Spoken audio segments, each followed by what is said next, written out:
If you don't love how your health insurance works, maybe it's time to leave traditional health insurance behind. Take charge of your healthcare with Christian Healthcare Ministries. CHM offers you flexibility. Enroll anytime, choose your own provider, and select the program that fits your needs and budget.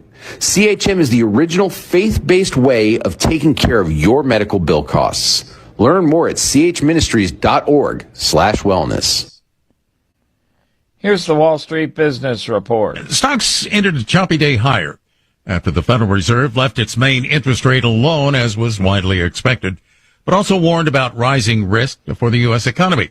The S&P 500 rose 0.4, the index coming off a 2-day losing streak that snapped its 9-day winning run. The Dow rose 0.7%, and the Nasdaq Composite added 0.3%. Fed Chair Jerome Powell said the central bank has time to wait before making any potential moves on rates, but he warned that sustained tariffs could both weaken the economy and trigger higher inflation. The Dow up 285 points today to close at 41,113. The Nasdaq gained 48 to 17,738. The S&P 500 adding 24 points to 5631. For the Wall Street Business Report, I'm John Scott. News and analysis at townhall.com. On Point Weather is made possible by our friends at Palmetto Citizens Federal Credit Union on 107 The Point. Here's tonight's forecast. Overnight showers are possible. We'll have a low temperature dipping to 60 warm. Tomorrow we'll have more clouds than sunshine for the day. Some morning showers likely, then we get a break. Then the rain picks up again in the late afternoon. The high reaching 82 for Friday. Look for a 40% chance we get more afternoon storms. The high is 81. I'm Cal Moser here on Point Local Weather. WQXL Columbia, W264DF. Grills, outdoor kitchens, and fireplaces. Spring Sizzle starts with Bart. This is 107 The Point. This is The Point. Make thepointradio.com.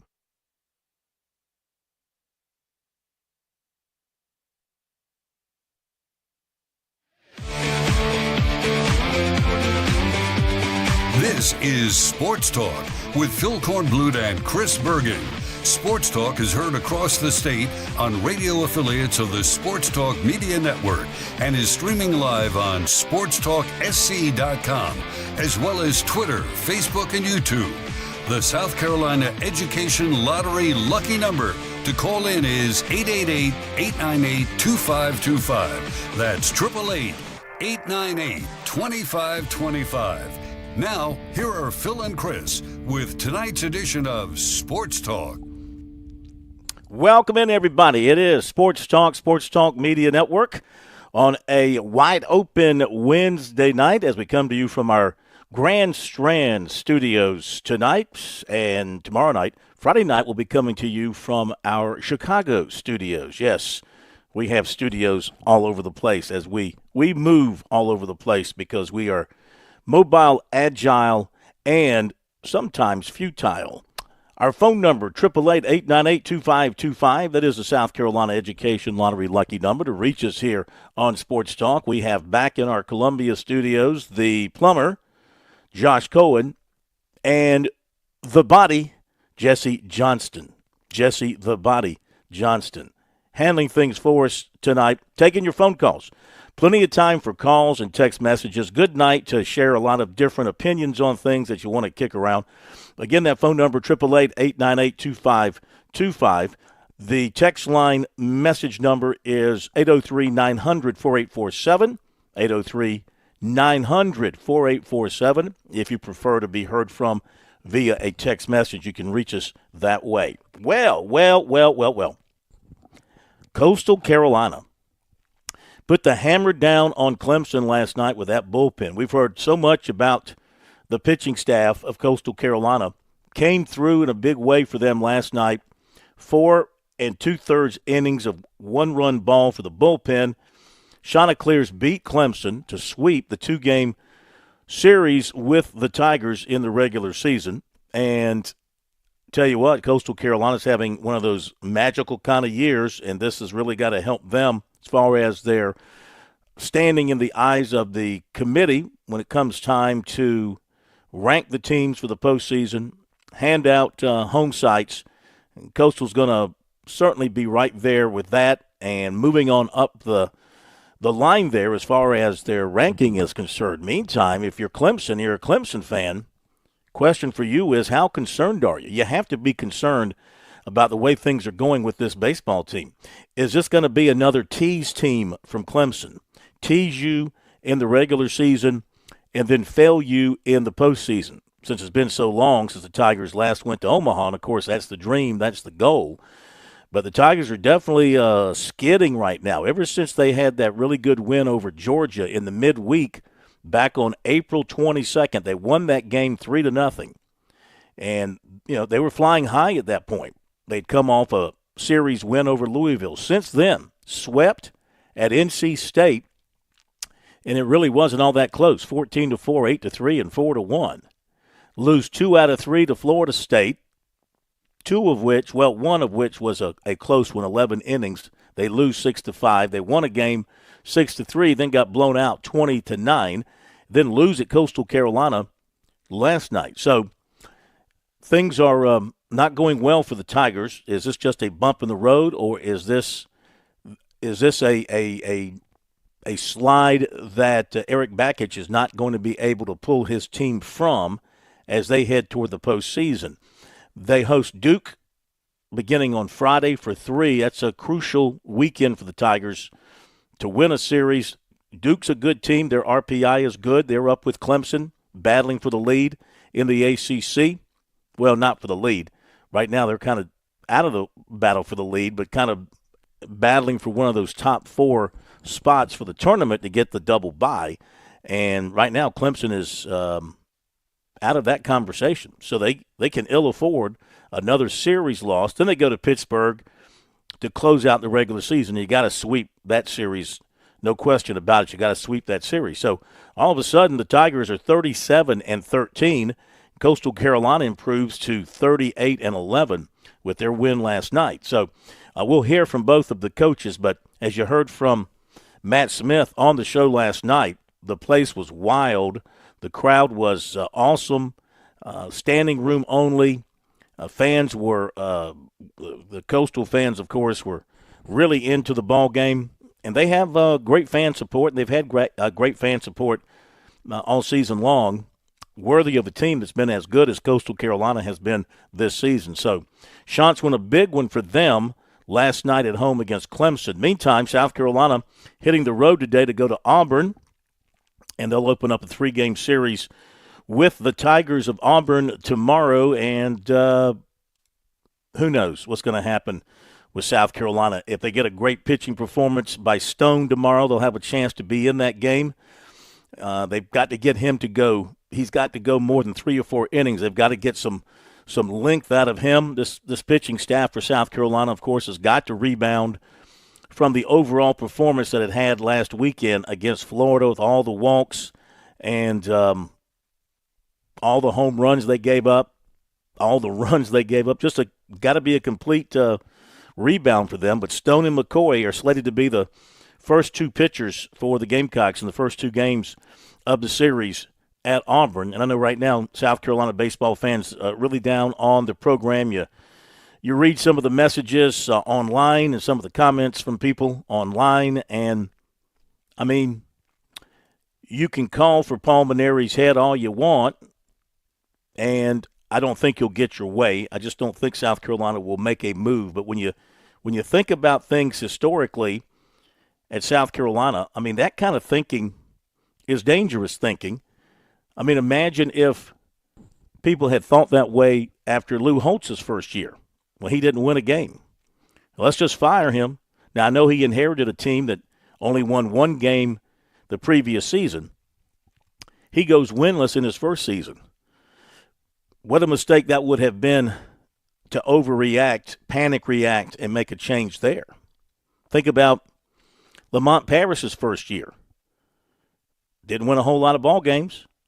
Second year, they get to the NCAA tournament. I know they slipped this past year, but with what they are bringing in, the hope is they're going to rebound. Think about Eddie Fogler's first year. Not very good. Of course, rebounded and went to 2 NCAA tournaments back-to-back. Won an SEC regular season title. Steve Spurrier's first year, not all that great. Look what he eventually did. I don't think Ray Tanner was all that good at the beginning. Took him a couple of years of recruiting to get it going, and then they got it going. I understand the disappointment. I don't understand the angst for Paul Mainieri. I mean, he's done nothing publicly that should incite the fans. I mean, all he's done is overseen a really bad season at South Carolina. I guess that's enough for some people, but I mean, he's gone out there and he's heard the boos and he's taken the barbs and he's changed the pitchers. He's gone out to the mound himself. He's not hiding in the dugout. He's been forthcoming with the media, et cetera, et cetera.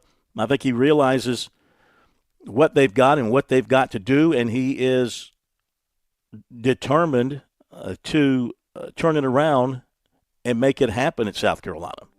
So going into panic mode is not the answer, if you want my opinion. I don't think going and making a quick rush decision is going to be the answer. You start firing coaches after one season, especially a Hall of Fame coach. Yes, does he deserve maybe a little bit of the benefit of the doubt? I would say so. I go back and think about Dan Radakovich's decision to fire Jack Leggett. Now, they had a couple of seasons, 2 or 3 maybe, where they had not reached what their goals were. They weren't winning enough games to host regionals. They were losing in the first round of regionals on the road. I get that.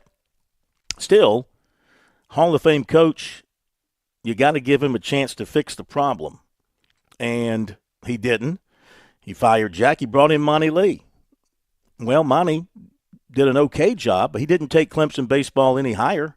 He could not get them out of the first regional round, despite having several home regionals. For his great effort, he couldn't do that. So you really didn't improve your product. Eric Bakich, well, at least he got him to a super last year, and they continue to host regionals, and we'll see what happens this year. The story is still out on this year. He may be the one to get him to the promised land. I look at Tennessee when they fired their longtime coach of a few years ago. What was his name? Ron something. Anyway, they went through several coaches before they landed on who they've got now. And obviously he's done a great job. They wandered through the woods for a lot of years. Same thing with Tennessee football. When they let Philip Fulmer go back then. They went through who they go through. They went through the Dooleys, and they went through so many different people. The point is, when you got a guy the pedigree of Mainieri, you just don't throw him out. You don't throw the baby out with the bathwater. You give a guy like that a chance to look at the problems, address them, and fix them, okay? Now, if they're in this same situation next year, okay, then I think maybe, because I know you don't have a shelf life like you used to in college sports. You don't get the 5 years. You don't hardly get 3 years. I would say, now you might get 2 years to get things going in the right direction. If we're having this same kind of conversation this time next year, if the Gamecocks are this bad this time next year, that's just not a 1 year thing. That's the beginning of a trend. And then you got to maybe, I think, do something. But it would be, in my opinion, just ridiculous to do anything as far as making any kind of a change. I mean, he's piecing together what appears to be a good-looking recruiting class, both in terms of the portal, junior colleges, high schools. You change coaches, you're going to lose all those people, most likely, and you got to start over with the deal. You got to start over with your coaching staff, et cetera, et cetera. The good players that you have on the team now that you might want to retain, they're probably going to hit the portal. So there's a lot to think about. Now, I know there's a lot of keyboard warriors out there proclaiming that, he's no good and this program is just down the toilet and it's never going to recover. And I beg to disagree, because just look at history. Look at what good coaches, look what Hall of Fame coaches can do after a bad year. Look what they can do the next time around. So that's kind of what I'm thinking here about Mainieri. As he pointed out, had a bad first year at LSU. Rebounded in year 2 and went to a regional, maybe even a super regional at least. Won the national championship in his 3rd year. So he has a track record, okay? He has a track record. That's my feeling on that. You can agree or disagree. Phone number 888-898-2525. In fact, let's just go ahead because I said it's a wide open Wednesday. Wide open Wednesday. So I'd like to get calls in, like to get some text messages on the board as well. We go to Keith from Camden to open things up tonight. Keith, welcome in. How are you? Hey, Phil. How you doing? Good, man. How are you? I'm doing great. I agree with you 100%. And let me tell you, I'm not on these message boards and all that, but with all due respect, these people don't know jack squat about baseball. Been around it my whole life. I mean, it's absurd to think that you would tag this on a coach that has a proven track record. You know, this didn't happen overnight. It's been a slowly descending thing for 10, 12 years. So people need to be patient. I don't know anybody on those boards and Facebook that say those things, but I can tell you this, they don't know jack squat about baseball. You're spot on. So, Lord, you know, talent wins baseball, and a coach is involved in all aspects of that, improving ball players. But let's be honest, we just need more talent and give them a chance to get it. I don't know how you do your job and put up with all those different coaches. I understand. Yeah, everybody's a coach. Everybody knows better. But, hey, same thing with talk show hosts. We're coaches. We know better as well, as you know. But, hey, listen, it's an emotional thing. It's an emotional thing, but you can't let emotion play a role in this. You got to look at the facts. Ray Tanner, for example, the greatest of all, Ray Tanner, he didn't make the NCAA tournament in 2 of his first 3 years. In today's world, he would never had a chance to coach the 2000 team that went to a super regional. Absolutely. He won 33 games his first year. Then they went to a regional. And then in 99, they won 35 games but didn't go to the NCAA tournament. So, which I don't know why. Why did they not go? They were first in the East, 15-15, 35-23. I don't know. I have to look that one up. I don't necessarily recall. But then, of course, it got good. Super regional, CWS runner-up, World Series, regional, super regional, regional, champ, World Series runner-up. It got good, but it took really 3 years of Jim Toman and Tanner and that staff recruiting to get the horses. And then it just it fed off itself at that point. Phil, one more comment. Mm-hmm. I don't know, in fairness, I get it. We're all impatient. I'm the same way. But, you know, to expect us to turn around and go 43-10 next year, that's a stretch. I mean, it's going to take a while. But maybe he will. But if he can't do it, then I don't know anybody else out there that can in 1 year.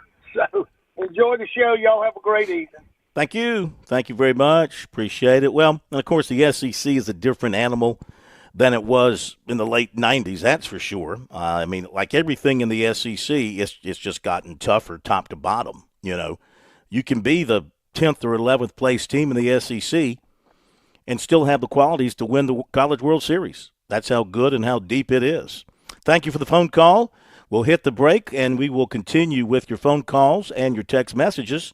We do have a couple of lines open. If you'd like to share your thoughts, tonight's a good night to do so. Phone number is 888-898-2525. That's, of course, the South Carolina Education Lottery lucky number. And our text line presented by Larry Lucas State Farm Insurance. That number is 803-900-4847. 803-900-4847. We'll be back in a moment.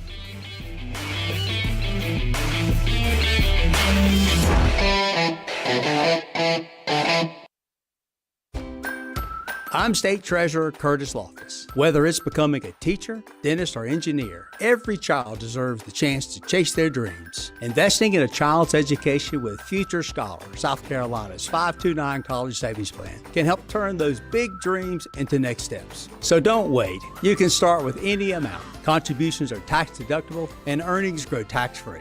Discover the smart, easy way to save for college at futurescholar.com. Traveling can be the worst, especially when you can't find your favorite show. Well, don't worry. We've got the perfect way to keep up with everything happening in the Palmetto State when you're away from home. Just pull up the Chief Sports app on your mobile device, and you can listen live to Sports Talk. All right, welcome in, everybody. Sports Talk Media Network. So the next time you can't find us on one of our great radio affiliates, just log on to the Chief Sports app, the best way to stay connected with the Sports Talk Media Network. Hi, this is Major Billy Downer, and coming up tonight at 7:30, it's another edition of SC Wow from the Department of Natural Resources on the Sports Talk Media Network. Are you in the market for an auto loan? Move now. Get an auto loan from Founders Federal Credit Union now through October 31st, and you'll be entered to win up to $25,000 toward your qualifying auto loan and a $5,000 deposit into your Loyalty Select account. Loyalty Select is our highest yield savings account.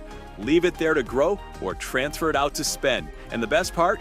We'll be choosing monthly winners. So the earlier you get your auto loan, the more chances you have to win. So don't wait. Visit foundersfcu.com/auto to learn more or begin your auto loan application today. Not a Founders member yet? Visit us online or stop by an office to learn more about Founders and see if you qualify for membership. We have the financial tools you'll need and the personalized service you deserve. Relax, you're with Founders. Terms and conditions apply. Membership qualification required. I walk a lonely road, the only one that I have ever known. Don't know where it goes, but it's home to me.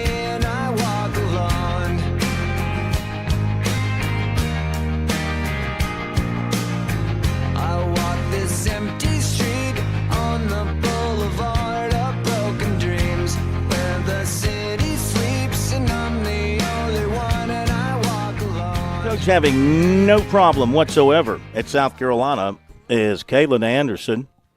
Got that powerhouse women's golf team on the move once again, but can she win the whole thing this time around? They just blew through their regional, finishing it up today in Charlottesville, Virginia. They were the easy winner of that regional, finishing at 2 under par, the only team under par. They went 7 under, 2 over, 3 over to finish at 2 under. 7 make that 11 shots clear of the runner-up Ole Miss.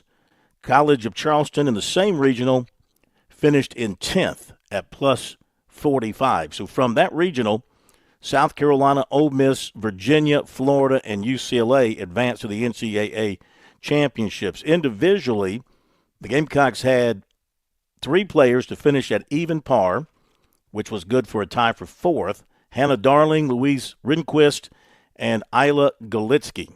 They all finished even par for the 3 rounds. So the Gamecocks move on to the championship in Carlsbad, California, and they do so with a lot of momentum coming out of their regional. Looking at some of the other women's regionals, as everything wrapped up today for the women and their regionals. So the Norman regional, which is where Furman was, the teams advancing are Stanford, Northwestern, Michigan State, Oklahoma, and Baylor. Furman did not advance as a team. They finished 9th at plus 33. However, one of the Paladins will be moving forward to play as an individual in the championship, Audrey Ryu, R-Y-U. She's moving on. She finished at 3 under par, rounds of even par, 2 under, and 1 under. So she advances. The team does not, but she goes on. In the other regionals, as far as those teams that are moving forward, to the NCAA championship in Carlsbad, California. You've got from the Columbus Regional, Kansas, Arkansas, Ohio State, UNLV, and LSU. From the Lexington, Kentucky Regional, Florida State, Georgia Southern, Kansas State. Kansas State shot 10 under today. Southern Cal and Vanderbilt. They all advance. From the West Regional, oh, that's the wrong one. Let's see, that's Division II. From the Gold Canyon Regional, Oregon, Arizona State, Oklahoma State, Mississippi State, and Cal State Fullerton. Moving on to the national tournaments. So I think we have hit on everybody there. So looking forward to see if the Gamecocks can win it all. I mean, they've come very, very close over the years. The match play portion in the national championship tournament has kind of been their hill too tall to climb for them. They have not been able to get over that. But they did so in the SEC tournament. They handled that pretty well. So we'll see if that helps them moving forward. Got softball tournaments, of course, taking place. South Carolina, Alabama tonight in the SEC tournament. We'll see what South Carolina can do moving forward there. Clemson in the ACC tournament. See what the Tigers can do there. So you got that going on as well. The men's regionals for golf, the men's golf regionals, they crank up next week. And we'll see what happens there. South Carolina, of course, in the field for that. Okay, we're going to hit the break here at the bottom and be back with more. Love to hear from you. 888-898-2525. Got other news notes to go through. We'll hit on that. Got some recruiting for you as well. So we got that coming up. It's an SC Wild Night, too. Major Billy Downer coming up 7:35 to join us here on Sports Talk. We'll hit the break. Be back with more. Don't go away.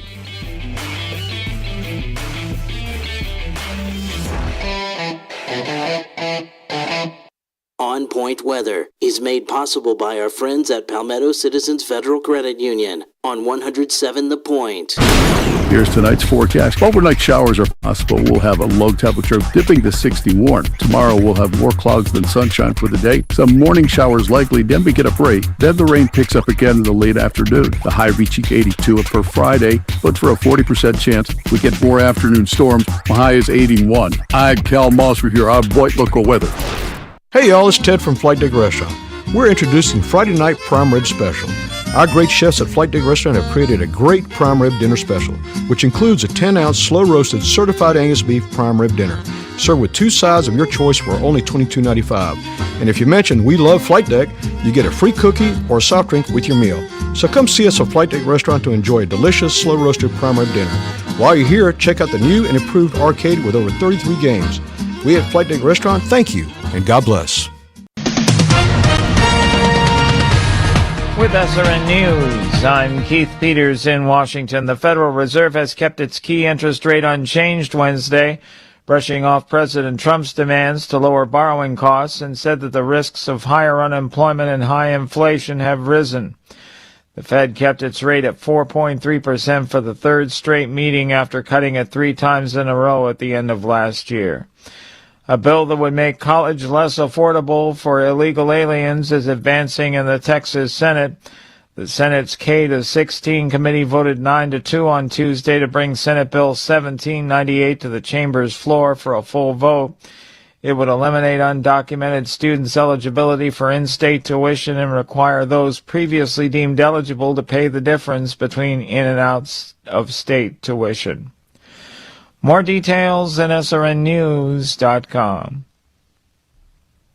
Hey, this is Kev with my good friend Ken from over at Broker Solar, and he really is a good friend. I've known Ken's family for more than 20 years. All right, so how many people lost power for an extended time back when we had that hurricane come through here, right? You got the solution, though, Ken, the solar-powered batteries. The battery with solar system is essential. Not only can you back up your loads in an emergency event like a power outage, but you can also control the peak times that you use power, and the batteries can kick in to supplement your power usage. With our solar batteries, you can back up the home just like a generator would, but run it off the clean energy from the sun, which we get every single day. So no need to refill the gas, propane tanks, all powered by the sun. Remember, Broker Solar is local. You make the call, the investment is worth it. How do the Point listeners find you over at Broker Solar, Ken? The best way is going to be through brokersolar.com. Plenty of contact us buttons, but the phone number to reach us at would be 803-807-7417. If you step onto H&J Cattle's farm, you'll find third-generation farmers upholding the legacy. They embrace sustainability and take immense pride in their craft, raising cattle purely on nature's offerings, without growth hormones, antibiotics, or animal byproducts. The result? Unmatched quality beef that's not just good, it's the best in South Carolina. Experience the distinct flavor of our finest registered Hereford and Wagyu beef. Visit us online at hdjcattle.com or on Instagram and Facebook at H&J Cattle. Escape the hustle and bustle of everyday life with Spa MD, your sanctuary of rejuvenation. Feel the tension melt away as our expert team guides you through your customized wellness journey. From soothing massages to revitalizing treatments, we promise a remarkable experience that leaves you feeling renewed and empowered. Discover the calm within every visit. Reach out at 251-9400 or online at visitspamd.com to explore your options. Your oasis of tranquility awaits.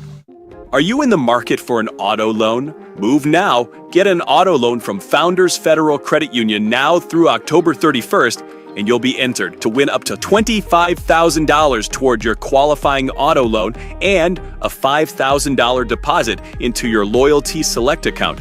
Loyalty Select is our highest yield savings account. Leave it there to grow or transfer it out to spend. And the best part? We'll be choosing monthly winners. So the earlier you get your auto loan, the more chances you have to win. So don't wait. Visit foundersfcu.com/auto to learn more or begin your auto loan application today. Not a Founders member yet? Visit us online or stop by an office to learn more about Founders and see if you qualify for membership. We have the financial tools you'll need and the personalized service you deserve. Relax, you're with Founders. Terms and conditions apply. Membership qualification required. Hey, your Sergeant Barrow, while to break the spell of aging. Celebrity skin, is this your chin or is that war you're waging? Firstborn unicorn. Welcome back, everybody. It's Sports Talk, Sports Talk Media Network. On this wide open Wednesday, Phil Kornblutz on the road. We've got the plumber and the body back at our studios in Columbia. Phone number 888-898-2525. Larry Lucas text line number is 803-900-4847. Got messages, got callers, got all that coming up.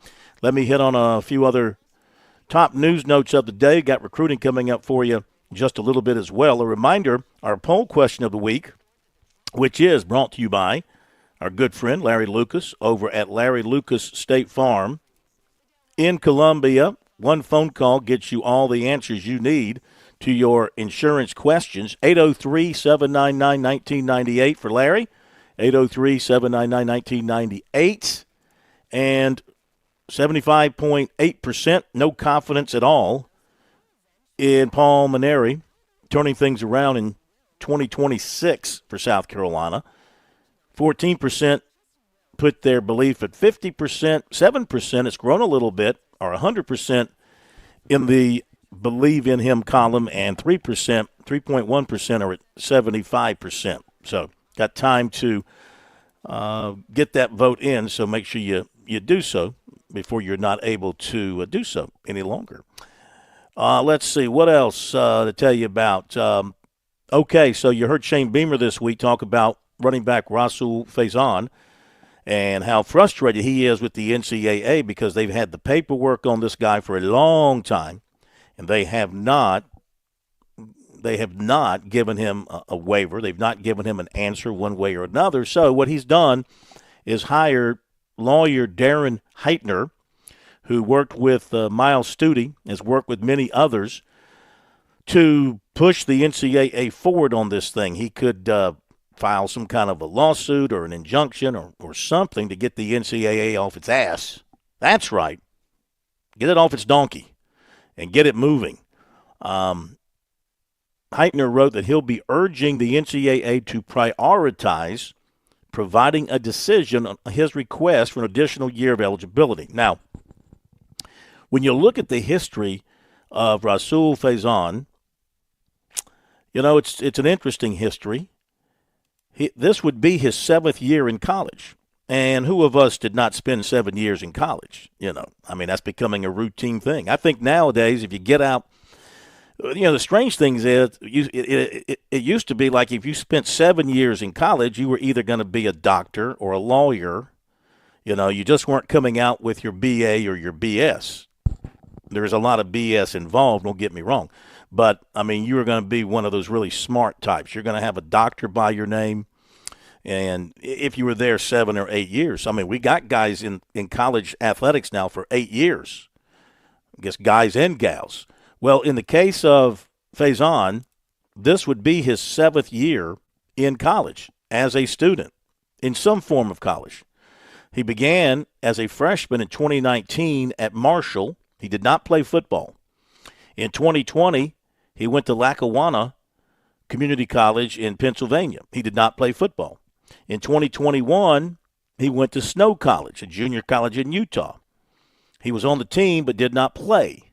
In 2022, he did play at Snow College. So the first time he actually played football in his college career was 2022.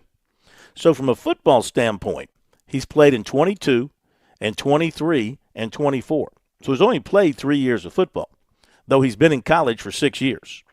So if you're the NCAA, if you look at things and the current climate, this would appear to be a no-brainer. It's not like he's looking for playing a 7th year or an 8th year. What they're not going to see here, I don't believe, let me double check here. Did not play, did not appear. It does not look like there's an injury factor involved here. His first year at Utah State, he played in all 13 games. His second year at Utah State, he was second team all-conference. Yeah, he played. So no injury involved there. That's one way you get a waiver. I guess they'll just make the argument that, of course, you got the ruling on the junior college thing where a judge said you can't count a year against them. They get a year back from junior college. So that would be one. Then 2020, that would count as a COVID year. So that would be 2 years back from that standpoint. There's all kind of variables in this case. If you just look at it from a football standpoint, it should be just an easy check mark by the NCAA because he hasn't played but 3 years of football. So, but they might be looking at the fact that the guy's going into his 7th year of college. So we'll see what they do, but you got a heavy hitter now throwing his weight behind this thing, trying to get things moving forward. So we'll see what happens with that. John Blau from the Post and Courier, he did a story. Unlike most contracts executed by a public university, Clemson believes its revenue-sharing agreements with athletes are not a public record. The university's rationale, the contracts contain, quote, trade secrets, end quote. Here we go again with word salad in college athletics. For how many years have we heard the NCAA people and all the administrative people in colleges, student athletes. You can't call them anything else. They're student athletes when we all know they were athletes who happen to be students. And now, of course, the word salad's going to be they're getting revenue sharing. It's NIL. It's not pay for play when we all know it's pay for play. That's one of the issues that college sports has always had, and that is telling the truth. Why don't you just tell the truth? Nothing irritates me more than when a school announces attendance at an event and they give you the figure of tickets sold. Tickets sold is not attendance. Look it up. Attendance means attending something, butts in the seat, people there. It does not mean tickets sold. If you want to announce tickets sold, then put tickets sold for the event, but don't call attendance. And then the NCAA uses that figure to rank your attendance nationally. So in the case of like South Carolina baseball, I hate to keep using the Gamecocks as an example, but I was just there this past weekend. You know, they announced the attendance for baseball games over the weekend, 7,000. No. I mean, if you were counting the flies, you might have had 7,000. Like 2,000, maybe 1,500. Just again, the deception, the effort to deceive by colleges, by the NCAA over all these years. The public's growing tired of that crap. I mean, why don't you just call it what it is? You're paying the players. Everybody's accepting it. It's pay for play. You're using it in recruiting. You're luring players based on contracts, based on amount of money. Pay for play. You can spin it however you want to. But anyway, his story goes, Clemson has signed athletes to revenue-sharing contracts, which will take effect in July if the settlement is approved in the coming days. Unlike most contracts executed by a public institution, Clemson claims it's a public record. And you could throw South Carolina and North Carolina and Georgia and Tennessee and all the others into that same boat. The contracts, as well as figures on how many agreements have been signed per sport and at what value are, quote, proprietary, end quote, in nature, according to the university's response to a Post and Courier public records request. Based on that information, Clemson's legal counsel said, would put the university at a competitive disadvantage. I'm sorry, let me read that again because I can't read. Release of that information, Clemson's legal counsel said, would put the university at a competitive disadvantage. Even a, quote, boilerplate, end quote, copy of Clemson's revenue-sharing contract, unsigned and without contract terms, is, quote, work product of legal counsel, end quote, and confidential. The university's, quote, trade secret, end quote, argument was a shift from its first response to the Post and Courier's request for revenue-sharing deals in January. Clemson initially said the contracts were educational records exempt under the Family Educational Rights and Privacy Act. So we're moving the goalposts here a little bit, Clemson. So, this is, again, not exclusive to Clemson. Nobody is revealing how much they're paying these players. Should they? Should they not? That's a good question. I think that's a question that's, if you press, it'll have to be answered one day. If you just let it go, and it's good to see that an outfit like the Post and Courier is pressing the question, because you're not going to get pressed by the websites that cover these teams, I wouldn't think. It's going to take an outlet like the State, the Post and Courier, the Greenville News, to press on something like that to try to get an answer. I personally think it should be revealed. I mean, you're paying the money. You're the fan. You should know what your school is spending of your money. They're asking you to give. Don't you want to know how much you're paying for your quarterback or for your running back or for your right tackle?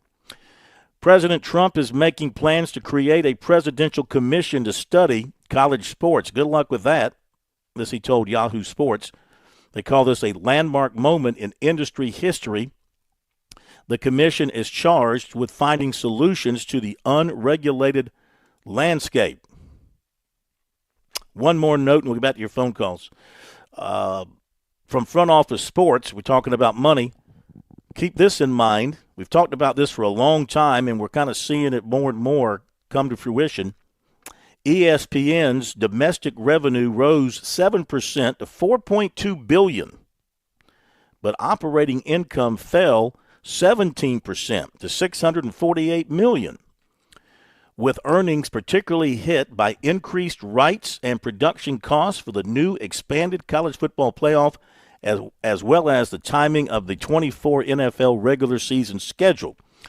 The ESPN Plus streaming service ended the quarter with 24.1 million paid subscribers. That's down 3% from the end of 24, equal to the level it reached in mid-2022. ESPN Plus has been essentially flat in subscribers since then. Something to think about the future if the bank runs out of money, what are you going to do? You know, this has been where the schools have gone to get their cash. ESPN and Fox, for the most part. Where are you going to go if that money dries up? Back to the phones. Let's go to Sam in Charleston. Next with us on Sports Talk. Sam, how are you? Welcome in. Well, thank you, Corn. Well, actually, not Corn, Phil. Sorry, I got that name. No. You can call me Corn. That's good. Well, actually, the reason I'm calling is I want to get your opinion about next year's college and chocolate block party. So my two questions I have asked you about to talk about this week and next week. I spoke to Chris Mack last year. If they're going to have the block party next year, I hope. Because I remember this year we did not have it because they've been busy with classes going on. Mm-hmm. And second question, can you start talking about this next week and this? Can you guys talk about this week and next week?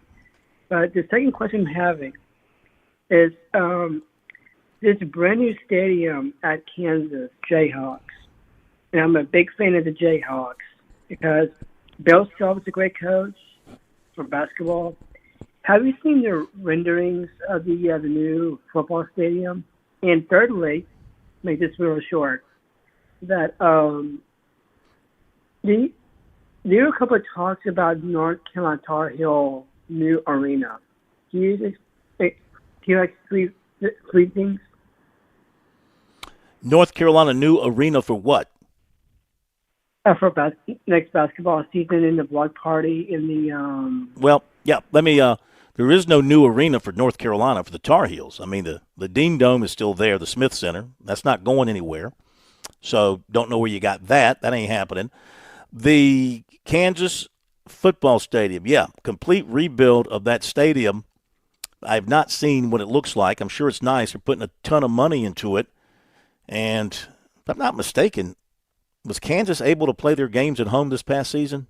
Or did they have to go somewhere else because of the work? I'm not 100% sure. I visited that campus one time back in the early 2000s and went to their football stadium. It was an interesting stadium. It was like a horseshoe. It was built in a horseshoe. I think it was just one deck. I don't think it was a double deck. Had an open end to it. Of course, they were really bad in football back then for the most part, and they've gotten better. So they're trying to build on that success they had recently, signed that coach to a long-term contract. Don't know anything about any block parties either right now. We'll have to wait and see what comes from the communications people at Charleston. I did see, however, Sam, and thank you for the call, that former Cougar James Scott, who was at Louisville this past season, is now going to Ole Miss. So he's on the move again, heading down to Ole Miss. Sam, thank you for the phone call. We'll continue with calls in a moment. Got some messages to get to as well. Feel free to dial us up. Phone number 888-898-2525. South Carolina Education Lottery lucky number to reach us here on Sports Talk. And, of course, the text line number is 803-900-4847, 803-900-4847. We'll hit the break, and as we go to the break, I'll update a couple of scores for you. We've got Presbyterian leading Western Carolina 3-2, bottom of the sixth. And you got Upstate with a 3-2 lead on Georgia State. Upstate doing really well in the Big South. Got to be a threat to High Point when it comes to tournament time. And they're leading Georgia State right now 3-2, bottom of the second. Back in a moment.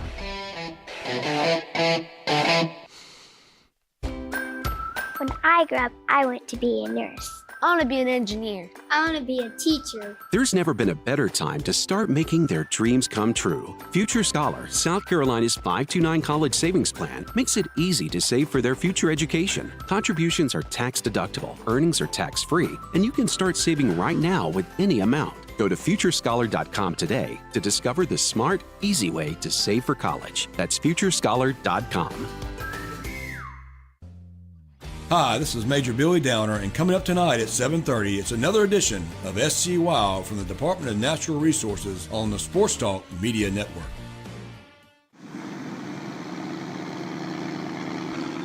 This is Major Billy Downer with the South Carolina Department of Natural Resources. Boating season is right around the corner here in the Palmetto State. As you get ready for this spring and summer, make sure your registration sticker is up to date and you have a copy of your registration card on board your boat. For more information on boat registration and answers to common questions, visit dnr.sc.gov. There's a lot of things we take for granted in our lives. Your home's AC will run cool. Your drive-through coffee will be hot, and the car will start when it's time to take your kids to school. It's when things don't go as planned that you start thinking about who to call and where to turn. The good thing is, you can prepare for life's most difficult days by calling the Larry Lucas Agency today. Larry is a State Farm agent that has been taking care of people across South Carolina for more than 2 decades. You probably have insurance, but switching is easy, and bundling can save you hundreds or more. Most importantly, the Larry Lucas Agency can help you choose the protection you want at the price you want. All backed by South Carolina's #1 home and auto insurance company. Visit LarryLucasAgency.com today or give Larry a call at 803-799-1998. Like a good neighbor, Larry Lucas State Farm is there. Every lottery ticket purchase keeps education in our state moving forward. In fact, the lottery has raised more than $200 million for state school buses to get our students to school safely every day. Then, the lottery helps those students go even further in their education by funding the Life, Hope, and Palmetto Fellow Scholarships. So remember, when you play the lottery, you're keeping South Carolina students on the road to success. Learn more at sceducationlottery.com/betteryou.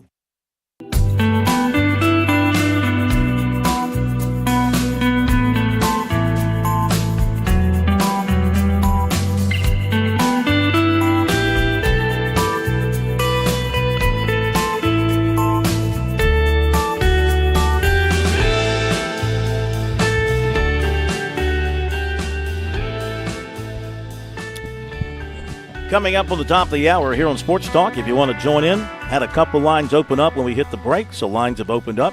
Phone number 888-898-2525. South Carolina Education Lottery lucky number here on Sports Talk. To the text messages we go. Our text message line, 803-900-4847. Eddie has written to us a couple of notes, and he writes, of course, from Conway. He says, Phil, I'm a diehard Gamecock here, but I decided to go straight from work yesterday to Coastal, about 3 miles, and it was packed, great atmosphere. I love the show. Enjoy that free room and board at Jimmy's. Ha! Heck, I would. And you would too. Eddie again, he said nothing will be done after Maneri's first year, but since he has said that the SEC is better than he thought, bigger, faster, etc., well, now he knows it, so maybe one more year for a lot of improvement. Yeah, I think he'll have a pretty good idea of what he's up against after this season. Then again, he should have known. He should have known what the SEC was going to be about. I mean, even though he'd been retired for a few years, he'd been around baseball, and he should have known that the SEC had only gotten better when you add Texas and Oklahoma to the mix and the rest of the teams. And you've seen Auburn get better. You've seen Alabama get better. And Tennessee's a national champion, and Florida's Florida, and Georgia's now #1 in the RPI, and LSU's LSU, all across the board. So he probably shouldn't have made that comment. He really shouldn't. And he should have been aware, should have known what he was getting into at South Carolina in the SEC. Gamecock Tony from Lancaster, could you please send me last night's show on SoundCloud? It is still stuck on last Friday's show. Why? Did you break that, Plumber? Did you do that? I'll have to look at that after the show. Put up last night's show on SoundCloud. It's still stuck on last Friday's show. Is it? How can it be stuck on last Friday's show? All right, we'll have to figure that out. Bobby in Georgetown listening to us on WGTN FM. powerhouse of Georgetown. Says he agrees with Keith, and most of those people only pull for the Gamecocks when they are winning, not real fans like us who have been Gamecocks for life no matter what.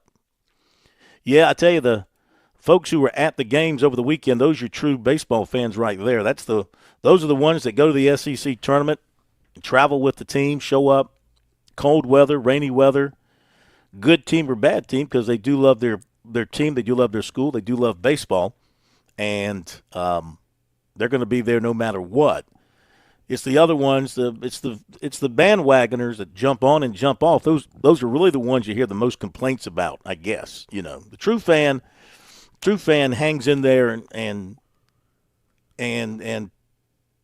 understands the low times and hopes for the high times, and I think understands, especially with a new coach, what he has to do to turn it around to win, and that's going to take a little bit of time to get that done.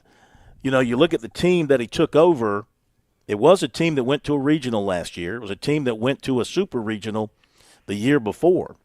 But they started off with a problem at catcher. And you know, almost every team I've ever seen that has a weakness, has a problem at catcher, doesn't have a good team for whatever reason. That's like your quarterback. You know, you don't have a good quarterback in football, you're going to struggle. I think at the catcher spot, if you're not good, if you're not elite in this league, you're going to struggle. So they had that issue. And then, of course, the guy that they made their catcher gets hurt very early, so now you're having to play a true freshman who obviously is not totally ready. And we've gone through – I'm not going to go through the injuries and everything again. I mean, he didn't take over except for Petrie. You didn't know what you're going to get from Nathan Hall. He's turned out to be really, really good. I mean, Nathan Hall hadn't done much at Clemson before he came to South Carolina. I mean, he's hitting like an all-SEC performer. And the shortstop has had a good year at the plate. But they didn't have a whole heck of a lot to start with. Be back after the top.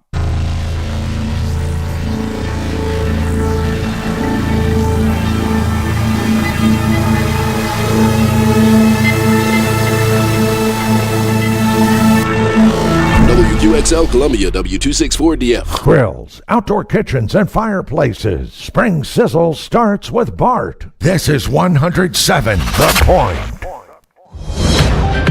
News this hour from townhall.com. I'm Keith Peters in Washington.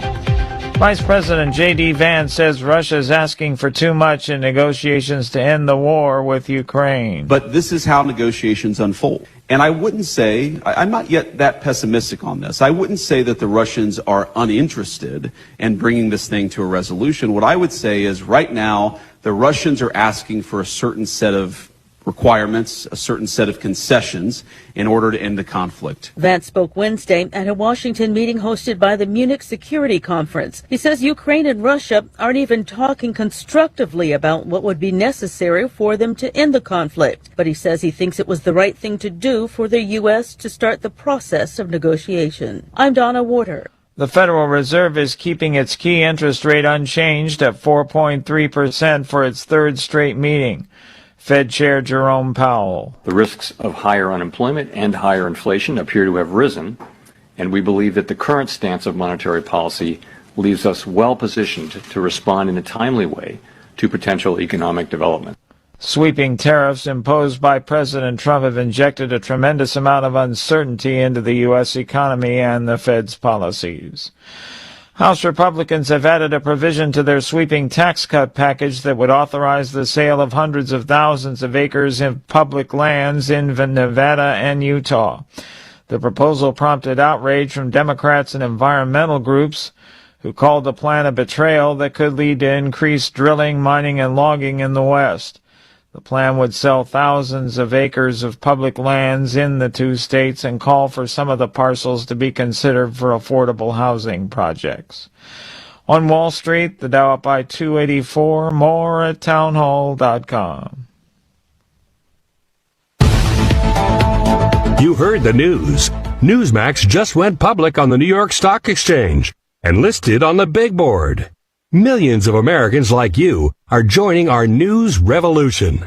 Reuters Institute says Newsmax is one of the top 12 news brands in America. Even President Trump says it's terrific. 40 million Americans go to Newsmax, and its audience grew 50% since the same time last year. Millions really are making the switch to Newsmax. If you want to be a Newsmax share owner, call your advisor or get more info at newsmaxinvest.com. Stand with Newsmax today for a strong America. This communication is for informational purposes only and shall not be intended to or shall not constitute any offer to buy or sell securities, nor shall there be any sale of securities in any jurisdiction in which such offer, solicitation, or sale would be unlawful. There's been a verdict in the trial of 3 former Memphis, Tennessee police officers charged in the fatal beating of a man who fled a traffic stop. We hear more on the trial's verdicts from correspondent Donna Warder reporting. 3 former Memphis, Tennessee officers have been acquitted of state charges in the 2023 fatal beating of Tyree Nichols. The officers were also acquitted of aggravated assault, aggravated kidnapping, and related offenses. Nichols fled the scene after being yanked out of his car, pepper sprayed, and hit with a taser. 5 officers caught up with him and punched, kicked, and beat him with a police baton. Nichols died 3 days later. 2 officers agreed to plead guilty to state charges. They and the 3 officers acquitted of state offenses still face sentencing in federal court. I'm Donna Warder. News and analysis at townhall.com. From Washington, I'm Keith Peters. On Point Weather is made possible by our friends at Palmetto Citizens Federal Credit Union on 107 The Point. Here's tonight's forecast. Overnight showers are possible. We'll have a low temperature dipping to 60 warm. Tomorrow we'll have more clouds than sunshine for the day. Some morning showers likely, then we get a break. Then the rain picks up again in the late afternoon. The high reaching 82 for Friday, but for a 40% chance we get more afternoon storms. The high is 81. I'm Cal Moss with your on-point local weather. WQXL Columbia, W264DF. Grills, outdoor kitchens, and fireplaces. Spring Sizzle starts with Bart. This is 107 The Point. This is The Point. Make thepointradio.com.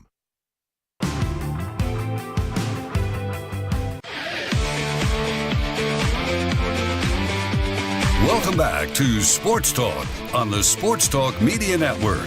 You can reach the guys with the South Carolina Education Lottery lucky number, 888-898-2525. That's 888-898-2525. Now back to Phil and Chris with the second hour of Sports Talk on the Sports Talk Media Network. We are back at Sports Talk Media Network on this Wednesday night. Good to have you with us. Phil Kornblut on the road tonight. We have the plumber and the body back at our studios in Columbia. Phone number 888-898-2525, South Carolina Education Lottery lucky number to reach us here on Sports Talk. Coming up, some recruiting. Also, post-game comments from the coaches from last night, Coastal Carolina's win over Clemson. Going back to Tony's text message to us. Tony, we checked. Everything is fine. Nothing is stuck. Last night's show is last night's show. Tuesday's show is Tuesday's show. Monday's show is Monday's show. So you've got to go find the actual show on that date. You might be just going to a spot where you're just seeing last Friday's show, but all of the recent shows are up and current and working. We checked on that during the break. But thanks for asking. And one more here from Eddie, who says, I agree. I like Paul, but that was not really a good comment where he talked about the SEC and not knowing how good the SEC was going to be. Yeah, I think that was a little bit out of bounds. Not real smart for him to say that. We've got SC Wild coming up at the bottom of the hour. Going to have a special guest tonight subbing in for Major Downer. So looking forward to this from the Department of Natural Resources. Charlotte McKee is going to join us. Going to talk about boating safety and other things with DNR. Of course, now with the with Memorial Day coming up, summer months coming up, boating in South Carolina is going to become a huge, huge thing. So look forward to having Charlotte with us at the bottom of the hour to talk about that, and she can take any questions that you might have along those lines as well. A few other notes to touch on. Then we're going to hear from the coaches. Of course, our lines are open. You still got time to jump on board, 888-898-2525. If you've not been able to get through tonight, got time to get you on right now if you want to join us on the program. But just a couple of other notes here from today that I wanted to mention to you. The South Carolina men's basketball team going to play in the second annual Greenbrier Tip-Off. That is set for November 21 and November 23. That's at the Greenbrier in West Virginia. Butler, Northwestern, and Virginia will make up the Mountain Division. Each team will play 2 games at the famed Greenbrier Resort. Matchups will be announced in the coming weeks, and the 4 Mountain Division games will air live on the CBS Sports Network. The Greenbrier is it's a very interesting place. Been there once. ACC held their preseason football kickoff there one time. Of course, that's a resort area, mountains of West Virginia, beautiful golf courses. That's where Sam Snead used to hang out. They used to run some PGA events up that way at the Greenbrier. And it's also that area where you've got the bunker, the underground bunker in the mountains. In case we get hit by nuclear bombs, the government will have a place to go. They've got this bunker. You're probably aware of it. Government officials will go into that bunker. The rest of us will have to deal with what's going on the outside, but they'll be safe underneath the mountains, still working to raise our taxes while we're digging out of a nuclear holocaust. Kidding, of course. Hopefully that'll never happen. But they do have the bunker there for that particular reason. Darlington announced today that its NASCAR Craftsman Truck Series playoff race on August 30th will be named the Sober or Slammer 200. The race name highlights the South Carolina Department of Public Safety's Sober or Slammer campaign that focuses on curbing impaired driving on South Carolina roadways. That's pretty awesome. The pitching rotation for South Carolina at Auburn. Brandon Stone will start for the Gamecocks tomorrow night, 2-5, 5.09. Auburn will start Cam Tilley, 2-1 with a 4.78. He's got 41 strikeouts in 32 innings. On Friday, it'll be Jake McCoy for the Gamecocks, 4-4, 6.18 against Samuel Dutton, 6-2, 2.37. 81 strikeouts in 68 innings. So he's the horse. USC has not announced a Game 3 starter. Auburn will go with Christian Chatterton, freshman right-hander. He's 4-1, 3.69, 53 strikeouts in 46 innings. So they got some hard throwers there on that staff. Let's see if there's anything else here we want to mention. Oh, yeah. Need to mention this as well. The ACC announced today they're going to reduce the number of games in men's basketball for the conference schedule from 20 to 18. So this was after more than a half decade of experimentation with the 20-game schedule. They're going to go back to 18. This according to CBS Sports. The ADs approved the switch on a league-wide call this morning. The conference played a 20-game schedule since the 1920 season, though it was shortened during the COVID year. The decision comes after lobbying was made the past 2 years by some coaches and ADs to go back to 18, and the league's disappointing 24-25 season, a catalyst in reversing course, according to sources. Only 4 of its 18 teams went to the tournament, and Duke was the only team to advance in the tournament. So what they're looking at here is now they can dumb down their schedules. More quad 3 and more quad 4 games on a schedule, and get more wins and, make it look prettier if you can. You still can't go and have a lousy ACC record and still expect to get in or go very far. So They want to empower the coaches to effectively swap out 2 conference games for 2 non-league contests that would mean more statistically. Not every ACC team will win all those games, of course, but the idea is to have ACC schools build up a stronger out-of-conference schedule and increase their chances of earning at-large bids. Okay, if they choose to go that route to play better out-of-league teams, then so be it. You'll have that opportunity to do that with these 2 extra games. So here's how it's going to work. Its new conference slate will involve 2 home and homes. So you'll have 2 home and home opponents. You'll have 14 single-game matchups and 1 zero play, meaning every ACC team will play 16 opponents each season, moving forward instead of all 17. So 2 home and homes and then 14 single-game matchups. And the schools locked into home and home games every year will be these. Clemson will be locked in with Georgia Tech. Boston College will have Notre Dame. Cal will have Stanford. Duke will have North Carolina. Imagine if they had touched that. Florida State will have Miami. Louisville will be with SMU. NC State will team with Wake Forest. Pitt will have Syracuse. And Virginia Tech will have Virginia. All right, there you go with the news on that. Now, last night over at Coastal Carolina, big win for the Chanticleers as they knocked off Clemson, one of their biggest home wins, regular season home wins, you'd have to say, one of their biggest regular season home wins ever. They win it 5-3. It was a tight ball game throughout, and Coastal did a great job of scoring about every possible way. A single, a walk, a balk, couple of stolen bases, a sacrifice fly. That's how he scored early on to go on top. And Clemson eventually they caught up, and then Coastal Carolina retook the lead, and then their bullpen was outstanding. They just shut Clemson down for the most part over the last 4 2/3 innings.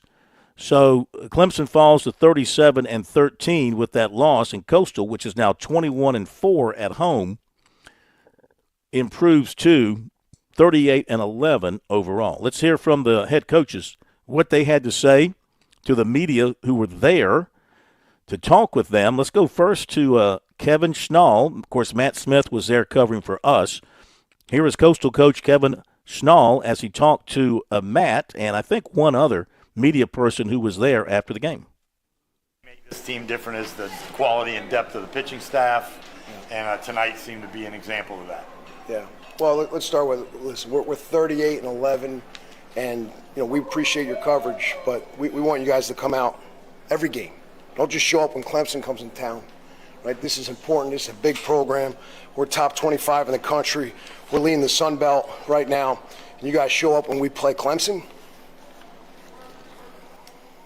All right, Coach, Coach, about what you just said, how about the fact that you got a super regional atmosphere tonight from the fans? Oh, Springsbrook Stadium effect was huge. What's the reason why we're 21-4 at home right now? We play extremely well at home, and our community and our donors and our support plays a big role in that. Would you like to touch on the depth and quality of the pitching staff? And tonight? We've talked about the pitching since day one. They've been phenomenal, and we've rode them very hard all year. And those guys have responded in a really positive way, and tonight was no different.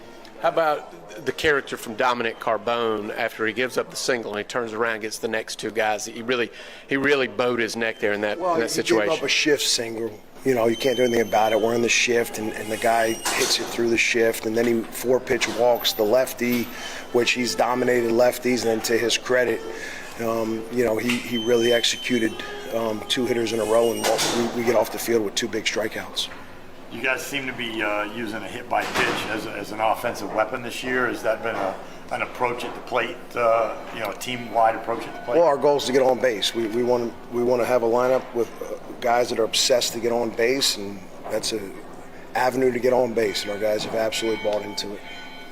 And just, I guess, how positive do you feel about where the team is and where it's going at this moment with 6 games left in the season? Well, like I said, we're 38-11. We're one of 11 teams in the entire country with 37 or more wins.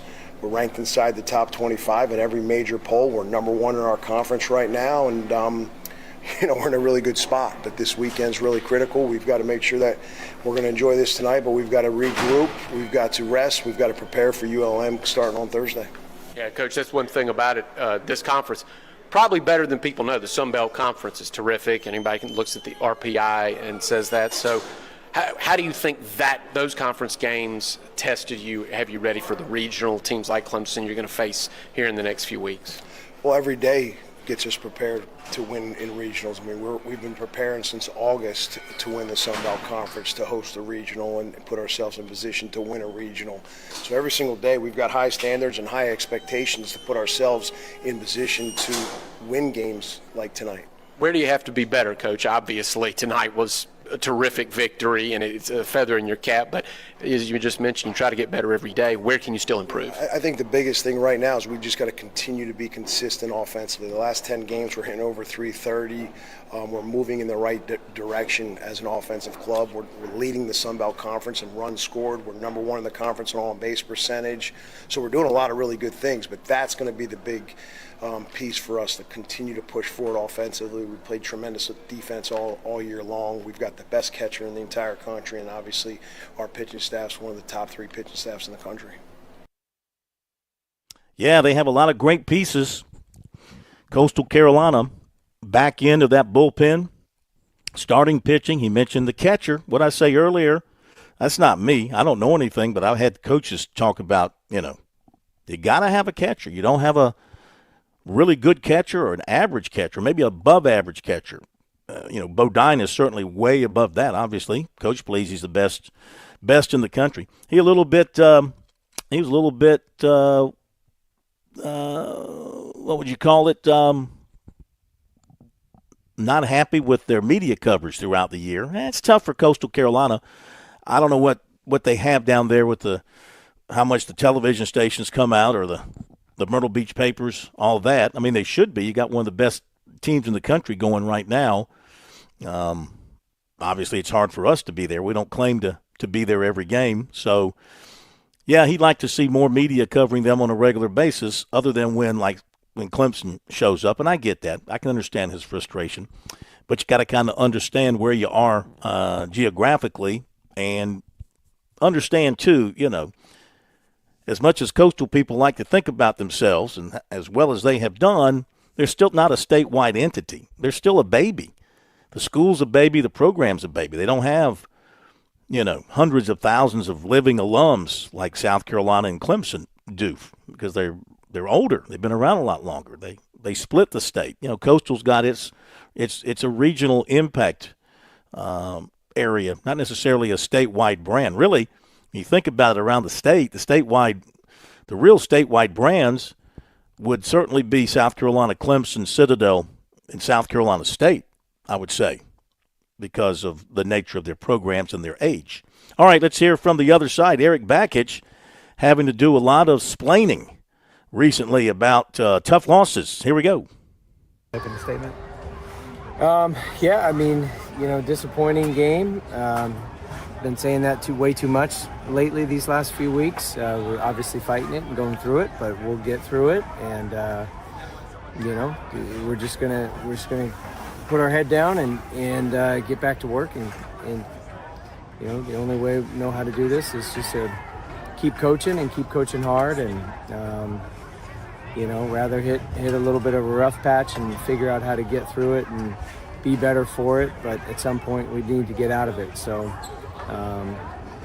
This will be an important week to get back on track. We got a big series with Duke, but Coastal's obviously a very good team, and the tip of the cap. They've got great pitching, got a great bullpen. They've got star players. They made some really good plays tonight. Their center fielder took 3 extra base hits off the board with some web gem catches, and they outplayed us. And so I think our level of compete, as I told the team, needs to be raised, and we will absolutely figure out how to maximize that. And whatever happens with the outcome of the game, how we compete and how hard we play should never dip. And we as coaches, myself, need to hold myself and hold the team accountable to that and to that standard, which I will.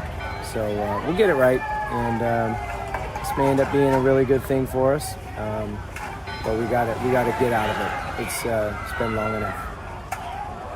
You talk about raising your level of compete. Have you not been pleased with that over the past couple week or so? I just see with the at-bats, I see not stringing enough quality at-bats together. We have an inning where we hit 3 or 4 balls hard, and then an inning where we have a bunch of weak contact, and another inning where we,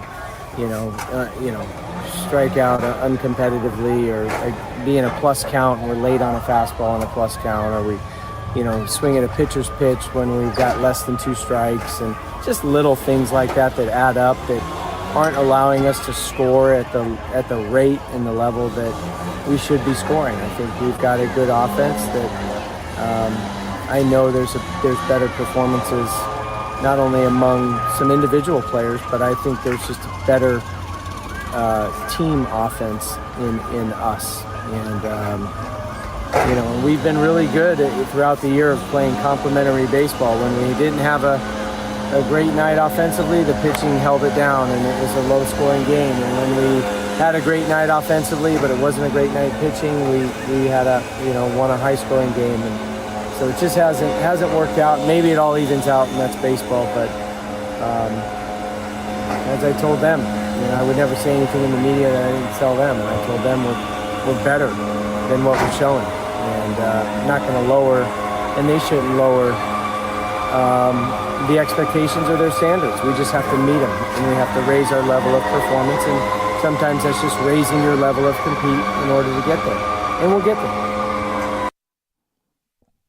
Good Lord.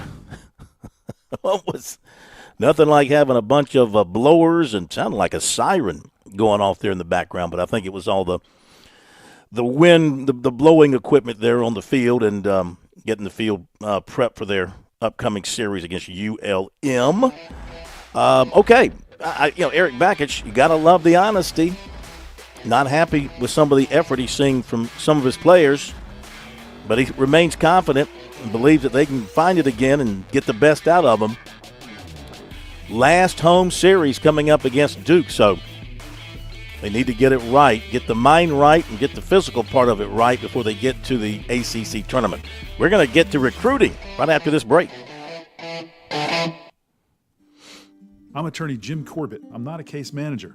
I'm a lawyer for over 35 years. I don't charge 40% for your injury in your rec case or any on-the-job injury. Call 803-765-2968 and ask for Jim Corbett, or email me, jim@jimcorbettattorney.com, for the experience of a lawyer handling your injury case. Jim Corbett, 803-765-2968. jim@jimcorbettattorney.com. Put 35 years of experience to work on You've put in the work for your education. The extra early, extra late, extra work. That's because you understand education opens doors to better pay, better opportunities, and a better you. Being educated about playing the lottery is no different. It helps you be a better player, one who knows when to play and when to take a rain check. The lottery's a game, so let's keep it fun. Learn more at sceducationlottery.com/betteryou.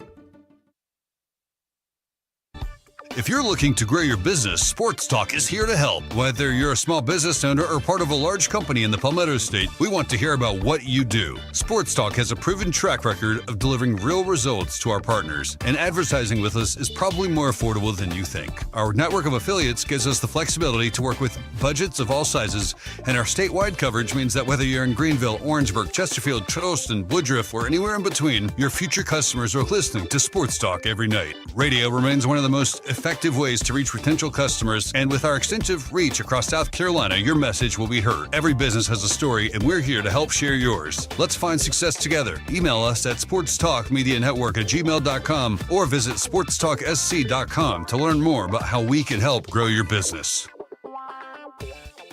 Hi, Phil Kornblut here with our good friend George Bryan III. Heard every Friday night on Birdies, Bogeys, and Biceps right here on Sports Talk.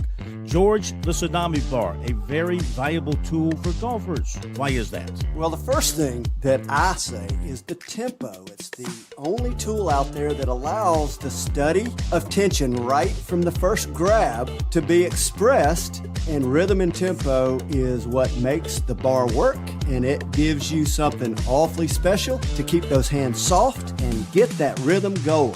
Learn more about Tsunami Bar technology by clicking on the digital ad on our website, SportsTalkSC.com, and save 5% by purchasing online using the promo code BBB5. The Sports Talk Recruiting Report is sponsored by Seawell's Catering.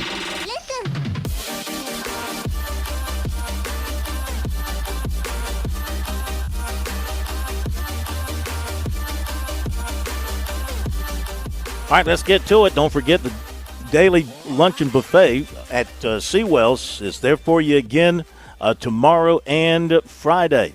Great selection of delicious food for your enjoyment at a great price. You will not be disappointed. Very casual. You don't have to wear your tuxedo. You can go in there. You know what? You could be climbing out of a hole. You could be dirty from head to toe, and just walk on in to Seawell's.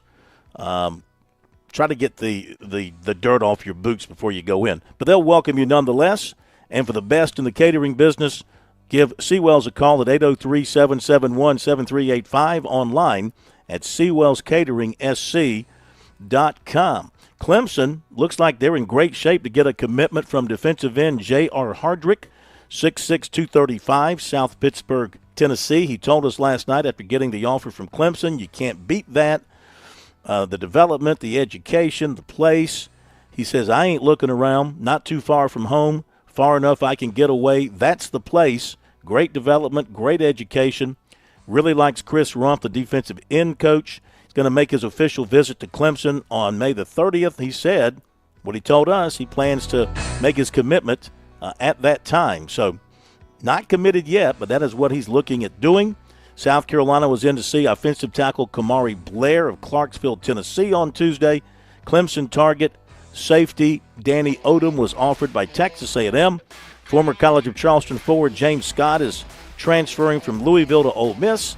And former USC forward Oku Federico is transferring to Drake. That'll do it for the recruiting report tonight, brought to you by Seawell's. After the break, it'll be time for SC Wild. Going to talk about boating safety. Very important in South Carolina. Stay tuned for that and join in. We'll be back. On Point Weather is made possible by our friends at Palmetto Citizens Federal Credit Union on 107 The Point. Here's tonight's forecast. Overnight showers are possible. We'll have a low temperature dipping to 61. Tomorrow we'll have more clouds than sunshine for the day. Some morning showers likely, then we get a break. Then the rain picks up again in the late afternoon. The high reaching 82 for Friday, but for a 40% chance we get more afternoon storms. The high is 81. I'm Cal Moser here on Point Local Weather. Dave Ramsey here. Do you want your money to work for you rather than you working for your money? Go see my friends at Palmetto Citizens Federal Credit Union. They're not a mega bank and have been serving the Midlands since 1936, offering good old-fashioned customer service and free services. They'll look out for your financial well-being. With 14 locations, check them out today at palmettocitizens.org. Federally insured by the NCUA. With SRN News, I'm Keith Peters in Washington. President Trump is tapping Dr. Casey Means, a wellness influencer with close ties to Health and Human Services Secretary Robert F. Kennedy Jr., as his nominee for Surgeon General after withdrawing his initial pick for the influential health post. Trump said in a social media post Wednesday that Means has impeccable MAHA credentials, referring to the Make America Healthy Again slogan. A federal judge has found the Trump administration can't deport migrants to Libya unless they have a meaningful chance to challenge their removal in court. The order from U.S. District Judge Brian Murphy in Massachusetts comes after attorneys said immigration authorities informed migrants of plans to deport them to Libya. More details available at srnnews.com. Lots of plumbing companies out there. Few are truly local. Time to discover the difference with Franklin Plumbing and Drain Cleaning. See, when I faced plumbing woes at the Cohen home, Josh and his dedicated team, well, they were my go-to solution. They make a commitment to exceptional service. They arrived on time, clearly detailed all the costs and procedures, and efficiently handled all my repairs without any surprises. These days, how often do we complain about a lack of customer service out there? With Franklin Plumbing and Drain Cleaning, these folks are professional. They're courteous. They're skilled at what they do, and they've earned my trust, and they've earned my recommendation to you. From urgent repairs to the tankless water heater you've always wanted, they've got you covered. Visit franklinplumbing.sc.com or call 799-2222. That's 799-2222. Hey, you tell them Kev sent you from The Point. I'm pretty sure you'll want to thank me later. Can't stand when the next door neighbor has something you'd love? They call that spring envy. You do not want to experience spring envy, do you? At Floor Boys, your neighbors can't envy you because you'll get your flooring fixed this spring. With Floor Boys, you can get up to 48 months of 0% financing, interest-free up to 48 months on the finest quality hardwoods, LVP, carpeting, laminate, tile, even area rugs. Don't wait. This incredible deal is only good through June 2nd, and then you'll be back to that wicked case of spring envy. Visit floorboys.com for all the details. When you've served the Midlands for more than 80 years, you're obviously doing something right. Groucho's Deli has 8 Midlands locations and for decades holds the title of Best Sandwich, Best Salad, Best Sweet Tea, Best Fast Lunch, Best Bang for Your Buck, Best Deli. Well, you get the idea. Order online at Grouchos.com and on the Grouchos app for fast, convenient, and friendly pickup. And sign up for the Grouchos Rewards and Birthday Brownie Club. At Palmetto State Armory, we offer the largest selection of guns and ammunition at unbeatable prices. Our knowledgeable and friendly staff are here to provide personalized assistance, ensuring you find exactly what you need. If you enjoy outdoor activities like hunting, camping, or hiking, our clothing and outdoor gear collection has got you covered. We also feature an exceptional indoor range facility where you can experience the thrill of shooting in a safe and controlled environment. Visit us today at PalmettoStateArmory.com or your local retail store. Palmetto State Armory, American made for life.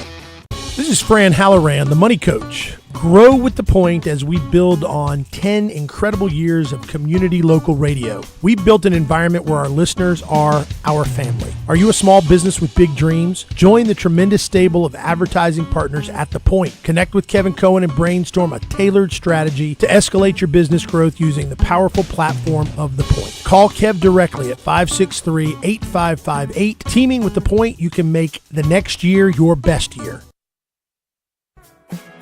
It's SC Wild with Major Billy Downer from the Department of Natural Resources. Major Downer is here to answer your questions about the great outdoors. Call in now at 888-898-2525 and join SC Wild on the Sports Talk Media Network. All right, welcome back. Time for SC Wild from the Department of Natural Resources here on Sports Talk on this Wednesday night. And tonight we have a pinch hitter for the Major Billy Downer, but she swings a very big stick. We welcome in Charlotte McKee from the Department of Natural Resources. And good evening, Charlotte. How you doing? Great to have you. How you doing? I'm doing great. Thanks for having me.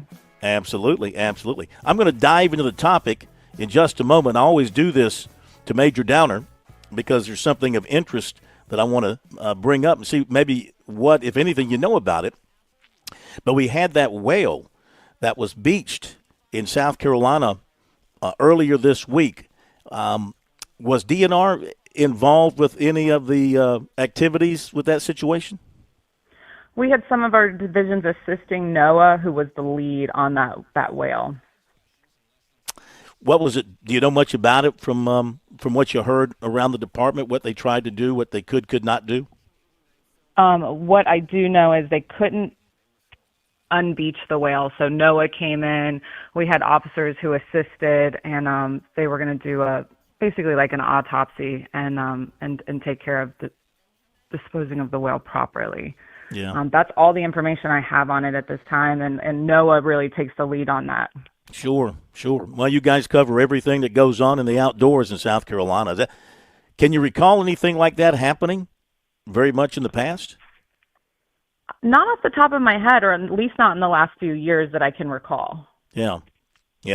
Well, it's a story when that happens, and especially with a whale of that magnitude, of that size. But let's turn to the topic tonight with you. And, of course, our phone lines will be open. You have a question or comment for Charlotte related to DNR and boating safety in South Carolina, you can reach us, 888-898-2525. You can also shoot us a text message at 803-900-4847. So it's getting hotter, and we're heading towards Memorial Day and July 4th, summertime, and boating is gonna increase dramatically. So what are some of your thoughts as we go into another major boating season, advice for people as they get ready to get out on the water? We continue to preach the boating safety message. We have over 325,000 registered boaters in South Carolina, and that number doesn't even include those who enjoy paddle sports like kayaking and paddle boarding. And, we know that number is going to continue to grow. And so we just continue to tell the public boating safety. And one really exciting project I wanted to talk about was last week we filmed 2 commercials. Folks in the Midlands will start seeing that in June, one on boating under the influence and the other one on life jacket safety. And so you're going to see some really cool projects coming out on television and on social media covering those. And the one that we really should focus on is life jackets. We can't say it enough, making sure that you have a life jacket that is properly fitted and Coast Guard approved. But last year, a majority of our fatalities were attributed to not having a life jacket or not having access to one. Yeah, Major Downer talks about that quite a bit, and there's really no excuse, right? Because they're easy to find. You can purchase them at Walmart's or practically any outdoor kind of store. So people should have no excuse for not having the proper number of life jackets in their boats, and the proper life jackets as well. Yeah, and making sure that you have access to it. When I was out on the water as an officer and we would check boats, a lot of times when we asked to see life jackets, people would open up different compartments and the life jackets would still be wrapped in plastic. And so we really want to talk about having access to them, meaning when things go from, hey, we're having a great day to we're having an emergency, it happens so fast. And so you want to know where those life jackets are and how quickly you can grab them and be able to put them on. What do you advise people, about wearing life jackets? A lot of people, I'd say maybe the majority of people, don't think about it. Yeah, they've got them stored away. They're there in an emergency, but they're just out to have a good time. They find them cumbersome, maybe uncomfortable. They don't want to have to deal with it. What are your thoughts on encouraging people? What is your philosophy about how much to wear a life jacket when you're on a boat? Well, I'm always going to say, hey, wear that life jacket or have, access to it. But especially when we're talking about kayaks and paddle boards, wearing a life jacket, because you can easily get tipped over, you can be struck, wakes can change very rapidly, and that's really one of those public service announcements that you're going to see the commercial on, is how quickly, a boat wake can affect a paddleboarder or a kayaker, and making sure that, having your life jacket on, that's a huge difference. And, beyond that is just making sure you have all of your boating safety equipment. We talk about life jackets, but having a Type 4 throw cushion. A lot of people know that they're supposed to have it. They don't know why, and that's that squared, usually like red or blue. That's so you can throw it to somebody in danger in the water. Having a fire extinguisher. This is that time of year where everybody's getting ready to get back out on the water, and so making sure that your fire extinguisher is still good, making sure it's still in the green, that it's still serviceable. Sound-producing device, horn, bell, or whistle. And really exciting is coming up on Memorial Day weekend is we're going to have these courtesy boat inspections at landings all across the state. And we list those on our website. And so that's where people, before they even launch their boat, can take it to see one of our officers and say, hey, do I have everything? Check that their registration is good. And that is, not about getting tickets. It's about making sure you have what you need before you go out on the water. But what will you be facing if you're out on the water and one of your agents, takes a look at a boat, and you don't have the proper life jackets or the proper number? What are you facing as the boat owner or the boat operator? So you're facing a citation for not having the required Coast Guard safety equipment, and that's going to be a ticket. And so that can range in price, usually around $165. And so a lot of times, though, our goal is a lot of times if we're telling somebody we want them then to have what they need. So sometimes our officers will keep extra life jackets on board and even loan you a life jacket so that you can then get safely off of the water. Do they, if they have to loan you a jacket, do they want you off the water at that point so you can go get the proper number of jackets? Of course, that's going to be officer discretion.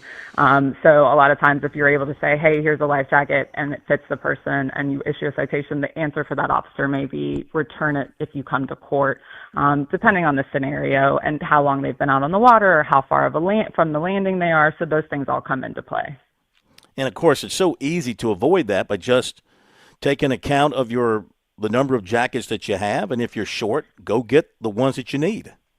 Yeah, and making sure, boating's fun. And so a lot of times, especially like if you're on a pontoon, you're inviting friends and family. And so that's that, get in the habit of before you go out on the water, double check that you have what you need. Maybe that day you've got some extra friends over, varying sizes. And so you want to make sure, again, we've got everything we need to cover everybody. And it's something you should be doing every time you go out on the water. And, we can't really talk about – go ahead. No, you go ahead. I was going to say, when we talk about the boating safety message, we really need to plug the boating education course for those boat operators where we talk about the boating safety equipment and people can go take a free in-person 6-hour boating education course.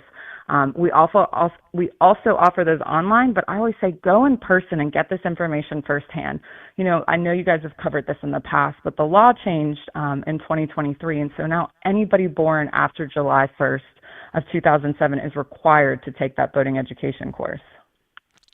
Very good. Well, if you ask me, you can't have enough education when it comes to being on the water because things happen so quickly. As Major Downer has said repeatedly in talking about this, things happen on the water at such a rapid pace. And, if you don't have the proper reactions, if you don't know exactly what you're doing, it could lead to a catastrophe. You're exactly right, because we take for granted on the road, you've got lines and we have signs and traffic lights and we use our turn signals. Well, on the water, we have marker buoys, and knowing who has the right-of-way, it's not as clear. So you really need to educate yourself to know legally what you can and cannot do, and also how to read those buoys so that you're staying safe. In the past, I can remember people who would go through a no-wake zone. And so for our listeners, a no-wake zone means you need to not be producing a wake. And you would stop that vessel, and they would say, I didn't know what that meant, because they were uneducated. We take for granted that we go out on the water to have a good time, but we need to be following the rules of the road for the water as well. Something else, too, and we're talking with Charlotte McKee from DNR, sitting in tonight for Major Downer. So there's so many different types of boating vehicles, and they all kind of do a different thing. I mean, you got your regular boats, you got different shapes of boats. You got, as you mentioned, you got your kayaks or canoes. You got your ski boats that do certain things. There's all kind of different things flying around out there on the water, and they all kind of create their own little different type of wake or different type of situations. If you're coming up on one at a certain speed or from a certain angle, you kind of have to know what to expect, what that boat's going to do, that vehicle or that whatever you want to call it is going to do when you come up on it. Yeah, and you bring up a good point, too. Like, let's talk about personal watercraft, which is just a word for jet skis. And so, on our jet skis, they have to wear a life jacket when they're operating a jet ski, and you have to have an engine cutoff switch. And then also on your other vessels, you want to stress operators should always have that engine kill switch on. We see videos, people see them on social media where they're runaway boats with no operator. And that's because something has happened, whether a medical emergency or the operator's fallen overboard and that they were alone. And now their boat is continuing to propel forward because they weren't wearing an engine cutoff switch. And so these are other things that you learn in a boating education course. Yeah. Did you, off the topic a little bit, did you happen to follow that case over in Georgia at Lake Oconee, where it was two people on a boat, and they apparently fell out of the boat, and the boat was going around in circles. It took them a long time. They found one. Unfortunately, they were both deceased. They found one relatively quickly. They didn't find the man for, I guess, a couple of weeks. But did you follow that case at all? And what I think they're still kind of trying to figure out what happened there. I did not follow that case, but, bringing that point up is I've seen 2 videos out of Florida recently, similar circumstances where the operator went overboard and law enforcement went to the scene to try to jump onto the vessel to take control of it.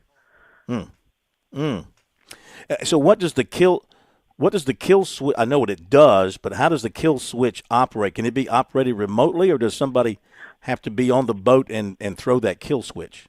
No, it has a lanyard that attaches to the operator. Sometimes I refer it to, if you've ever been on a treadmill and you're running and you use that little clip, Okay. that way if you fall off, it's similar. So it's attached, on a boat, a lot of people will attach it, on a little lanyard to their hand. If they're wearing a life jacket, to their life jacket. On a jet ski, similar. And so once you are removed from the vessel, it will cut that engine off. Yeah. And so, too, as we're talking about boating safety, let's slide into the alcohol side of things. And Major Downer always talks about alcohol consumption on a boat and being out in the sun and the heat and how that affects you. And it can impact your decision-making, your ability to make a decision in a hurry, affect your judgment. What are some of your warnings for people regarding being on a boat and the use of alcohol and how to try to have a good time but keep things in line and not get yourself in trouble that way? Well, you really hit on all of those things that can amplify alcohol on a boat and out on the water. Legally, you can drink and operate a vessel. You just cannot be intoxicated, which means having a blood alcohol content level of 0.08%. We continue to say, designate a sober skipper. If you're going to go out on the water and you're going to enjoy some alcoholic beverages, designate somebody sober to operate your vessel, because those effects are the sun, the water, the heat. There's so many things that come into play that can make you even more intoxicated on the water. People might say, my goodness, you get pulled over driving your car and you have an open container, you're in trouble. But on a boat, it's okay. People might say, why do we have 2 different ways of looking at that? Because both can cause too much alcohol either way can cause a lot of problems, and we have no tolerance for drinking a car and driving, but we do have tolerance for drinking alcohol and operating a boat. Why do we have tolerance for one and not the other, you think? Well, I think that really leads to boating as recreational, as well as the amount of time. You may be on a boat all afternoon. You may stop that boat and go to a beach. So I think there's time and recreation involved in that. But again, we always say, just because you can doesn't mean you should. So again, designate a sober skipper. That's so important, that you have somebody that you can rely on. And that, you bring up, I think about designating a sober skipper, and I'm kind of going to circle back here. We see a lot of people take a boating education course who, if a husband and wife purchase a new boat, the husband goes and takes the boater education course, because they're going to say that maybe that's the person who's primarily operating the boat. But if you have a family member, you should always on the boat with you. Your family member should take that course too, because you don't know when you could have a medical emergency or something go on the water, and that the person who knows how to operate the boat cannot operate the boat. Same thing with, most people don't go out with the expectation to maybe no longer, they drink too much and now they're incapacitated. You want to make sure there's somebody else on that boat who can operate, especially somebody who's sober. So make sure other people in your family and the people who are going to be out enjoying the water with you are also educated and taking those boater safety courses, even if they're not the person who's primarily operating the boat. What about the age limit for operating a boat? Is there an age limit? I mean, I see young kids especially young kids on the little ski things, going out there and cutting the fool and going really fast and having people riding with them, and also operating boats. What is the age limit for being allowed to operate a boat? So operating a boat can be 16 years of age or older, but also you can be younger if you've taken a boater education course or accompanied by a person who is at least 18 years old. How young? Because I don't know about you. I mean, if I see a 12-year-old out there, even though he's taking a course, I'm not so sure I want to be around him. Well, and they need to be, anybody younger than that needs to be under adult supervision of somebody who's at least 18 years of age or older. So, so they've got to have an adult with them, and of course, making sure that they've taken boater education. And that's operating. Is that any vehicle on the water, or is that just a boat? Say, for example, a ski jet. Do you have to? Is there an age limit for a ski jet? Well, yes, a boat and the jet ski would be in the same classification, but 10 horsepower or greater. Okay. Jet ski. You can tell I don't have one. Not a ski jet, but a jet ski. I understand that. All right. So as we look ahead here to Memorial Day weekend and the summer months, from what you've been able to learn with the growth of boating in the state, more and more people having water-related vehicles, are the lake? Is it in our state? Is it primarily on the lakes, on the rivers, in the Atlantic Ocean? Where are we seeing most of the traffic? So the Midlands, Lake Murray, a lot of boat traffic. Of course, the coast, the international, the ICW, right, Horry County, Charleston, all of that. So we have so much water in South Carolina. Even in the upstate, you've got Lake Jocassee, Lake Hartwell, Lake Wiley on the North Carolina, South Carolina border. It's really across the board, that growth. So not only saltwater, but freshwater. And then a lot of people on the rivers, a lot of people on our rivers are enjoying fishing as well as our lakes out saltwater. So it's really not particularly one area. And that's why we spread that message across the state. Is there any sort of, this is a personal question, is there any sort of noise ordinance on these boats? Because, I hear boats on the river, on the inlet, whatever. They're like, some of them are really loud, sort of like your cars with no mufflers on them. Any sort of noise ordinance that we have related to boats?